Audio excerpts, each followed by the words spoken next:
Hi, I'm Ramin. I'm Dan. And we're two blokes and a mic. No, I'm not going to let him try and do it with me at the same time because it never works over Zoom, and we keep stomping all over each other. That's right. Right. That's right. So yeah, two blokes and a mic. There's one bloke. There's the other bloke, and he's waving. And so we are two blokes, and each of us has a mic. So the name kind of fits. Today's discussion is episode number 8. Number 8, right? Yeah. Assuming our counting is correct. Correct, which may be dodgy. I think it is. Yeah, but so today's discussion is about VPNs, password managers, and all that jazz.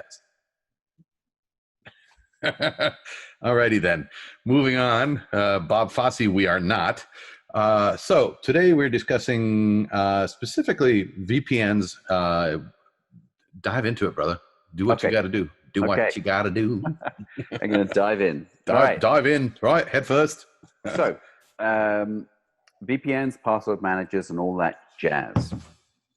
So, let's start with the VPNs. So, why would I use a VPN?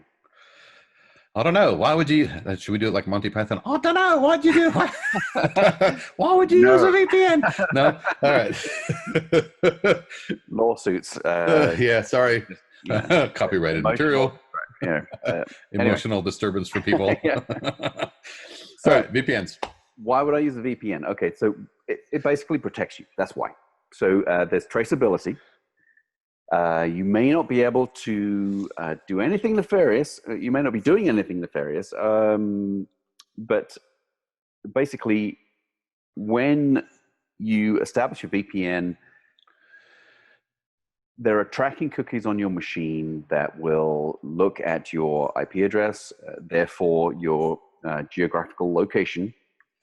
They will look at your system. They'll look at where you're going. They'll look at a lot of different things. Right. So let's first of all discuss what VPN stands for. It's a virtual private network. Right. Essentially what that is it's creating a secure connection from your computer out to an endpoint.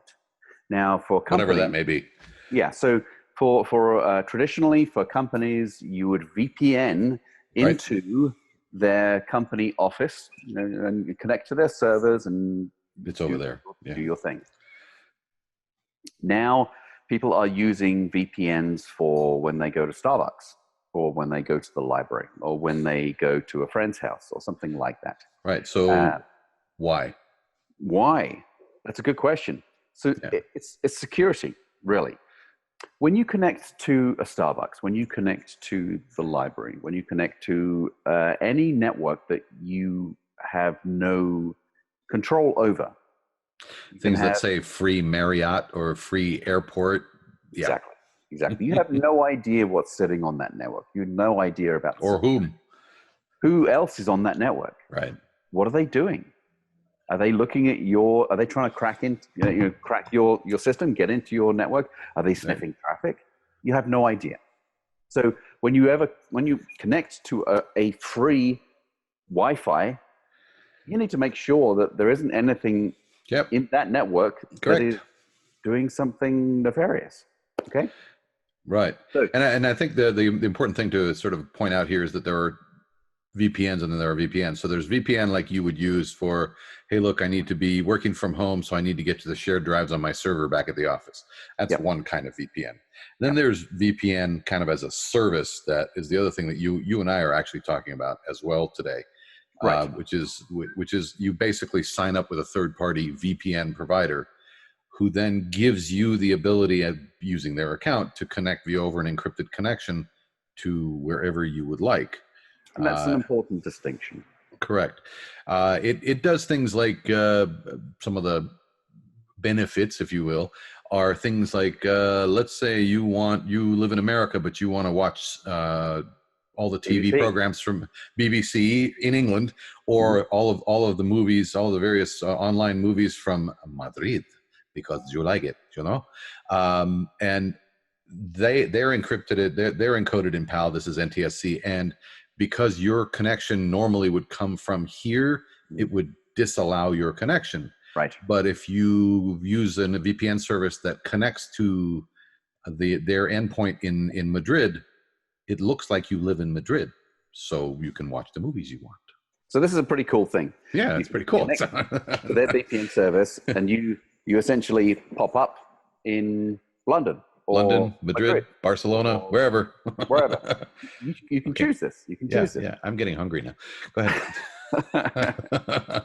Want some like tapas and some beer or something. So somebody feed Phil. That was a good one. Anyway, so that's one benefit, and Yes. got nothing to do with security. It's to do with getting around your geo-blocking, where you have a website you want to get to, and it's like, no, you're coming from California, dude. I'm not allowing you to get my access to the BBC or whatever the restricted website is. Correct. But the main reason to do it is to protect yourself from nefarious cookies, nefarious sniffing of traffic, and basically protecting yourself from it's keeping you from being trackable in ways that you really don't want to be trackable. Yes. Right. I think the assumption, as we've discussed on previous episodes here, the assumption that you are safe on the internet is a false assumption. That is. And for most things, if you're going to go shop on Amazon, who cares? It's an encrypted website, blah blah blah. But there are things where you want to make sure that you are absolutely secure. If you're in a hotel, in an airport, in a Starbucks, and you want to log into your bank website, or you want to do something that has personal, you want to log into your caregiver's webs, whether it's Kaiser Permanente or whatever, that's not information you want other people having access to just because they got nothing else to do and they're sniffing on the network, right? These days, email is encrypted most of the time. Yep. Most websites are secure and therefore encrypted. But anything else, anything that is not encrypted, is very easily sniffed. Well, that means people on the same network as you can clearly see the traffic that you're sending backwards. All of those websites are most likely secure. But if you don't have a secure connection, then you need to make sure that your connection is fully secured. Otherwise, people can sniff your traffic, and then you're in a world of hurt. Right. Yeah. And that's like I was saying, the software exists on the hacker websites. You can go download a piece of software that will allow you to do what's called a man-in-the-middle attack. It's trivial. So it's trivial to do. I was having a conversation the other day with some folks who are in the university world. University of San Francisco for many years was listed on hacker websites as easy to get into. They had ratings, and they were like at the top of universities that are easy to hack. And the IT director was like, "So what can I do about that?" I'm like, "Well, you need to do a lot of things." We need to review the architecture of your network. But so that ability is out there. It's easy. You can download the software. You can do this kind of stuff. So it's essential that you do something like this so that to protect yourself when you're out in public. If you're in your own home, it's less of an issue. But if you're out on open Wi-Fi somewhere, you're basically leaving your wallet open. You might as well just leave it open and leave it on the bench next to you. Yeah. So a password manager, a VPN is recommended for security. Totally. Yeah. Completely. And yes. With or without jazz hands, it's talking of password managers, that's my next topic. But that is the next topic, indeed. Yes. Before I get there, I wanted to go through a few of the top-rated VPN services out there. Oh, cool. Yes, that'd be great. We're going to put those in the show notes. Yes. But expressvpn.com. Yes. They're probably the top provider. I think they are the big dog in the space. I think so. Yeah, they're very well rated. There's NordVPN. Again, NordVPN.com. Yeah, I've seen a lot of ads for them just recently, in fact. Yeah. Okay. Tunnel Bear. That's one I've used personally. I don't really use much, but anyway. Surfshark. The Tunnel Bear is tunnelbear.com. Surfshark is surfshark.com. There's Vanish at ipvanish.com. Vanish.com. I see a pattern forming here. I think, yeah. So the one that's slightly different is CyberGhost, which is actually cyberghostvpn.com. Oh, of course. Probably because CyberGhost was probably registered by somebody when they were setting up the website. And the last one is private internet access, which is surprisingly privateinternet.access.com. Wow, that was available. Apparently so. Yes. So if you guys want to check out those services, go ahead. That's great. Yeah, and if you have questions about any of them, obviously the show notes are there for you guys to have use as a reference. But if you've got questions about a particular item, please comment. And we read the comments. We really, really do. And we will respond, and we will find you information. That's kind of our mission here. We're here to help. So we don't really have a recommendation for any of these VPNs because, one, we don't use a huge number of them. We only use them for personal access and stuff like that. So I wouldn't want to make a strong recommendation, but out of all of the systems or the services out there, ExpressVPN is probably the biggest. Yes, they are the biggest. They're the biggest, and they're the ones that most of our larger clients have used. Right. For trying to get past geolocking and that kind of stuff. So it seems to be the one that has the most robust infrastructure in the back end. Okay, moving on. Let's go to password managers. Yes. Why would I need a password manager? Isn't that like really dodgy because all my passwords are in one place? Well, a good friend of mine has a wife who has all of her passwords in one place. It's a 3-ring binder next to the computer that says "My Passwords" on the spine on the spine of the damn thing. So yeah, I can see that argument maybe, but I don't think that's encrypted though. It's also not hackable. It's true. Yeah, remotely hackable. That's very true. But if somebody breaks in the house, if you have a fire, all those passwords are gone. You're toast. You're going to spend years recreating that stuff. Oh my God, I wouldn't envy anyone. No. So why would I have a password manager to store all of my files? Well, one, because you don't have to remember them all. But two, because it can generate passwords for you. Right. That are super long, super secure, and you don't have to remember them. Two, every single one of these services has an app for your phone. Yes. So in the event that you don't have your computer with the plug-in to your browser that they all have, you can still look it up on your phone and get your passwords. It is also a very secure way to store not only passwords, but notes for passwords. So, Hints and such, security questions, what was the name of your first pet? What's your mother's maiden name kind of thing. Exactly. Yeah. Exactly. So I have used a password manager for a very long time. And it is, in my view, it is one of those critical things that everyone should have. It's a great place to store all of your passwords. It's an encrypted database. To get into that database, you have to have a multi-factor authentication. That means your password and something else. Correct. That's either a rotating password from another app, or it's a biometric, or it's something like that. Yeah. So it's a more secure way to store your files. In all honesty, I think it's given that every service, every website, I don't care what they do for a living, requires a username and password for you. It's a great idea, and we all try to remember. I thought I was being a hero and I could remember stuff, but I have to tell you, like 2012 and forward, or actually behind 2012 and back, is coming out of my left ear. I can't remember anything back then. So it's essential. It's like something you really got to do, because every once in a while you have to go back to one of those old websites or services and go, what the heck was my what was my username? Right. So. The other complaint I get is, I don't want to start this. I don't want to type in all of my millions of passwords and accounts. It's going to take forever. That's the wrong question.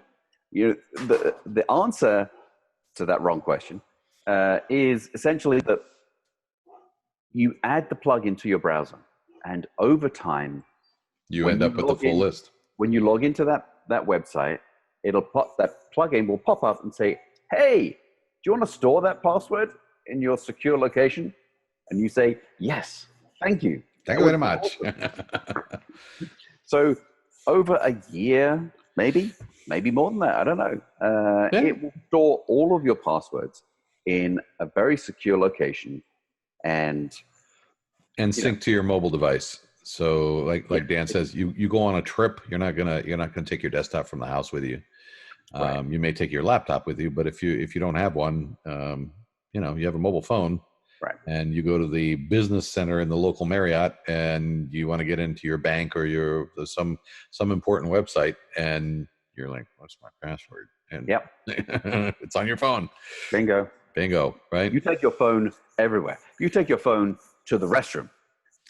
Don't deny it. No, I think everybody does. I mean, anybody who denies it, really, honestly, be honest now. Come on, guys. Yeah. So, everybody, it's in your back pocket as you're walking in the bathroom. Everywhere with you. So you're going to have your passwords, all of your passwords, wherever you go. So that's great. Anyway, so the other question I had was like, what if somebody hacks my password manager?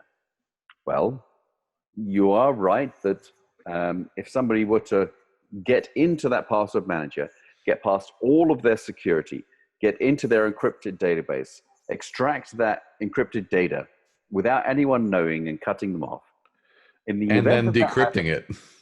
In the event that happened, yes, okay, you're screwed. Is it possible? Yes. Is it probable? Yes.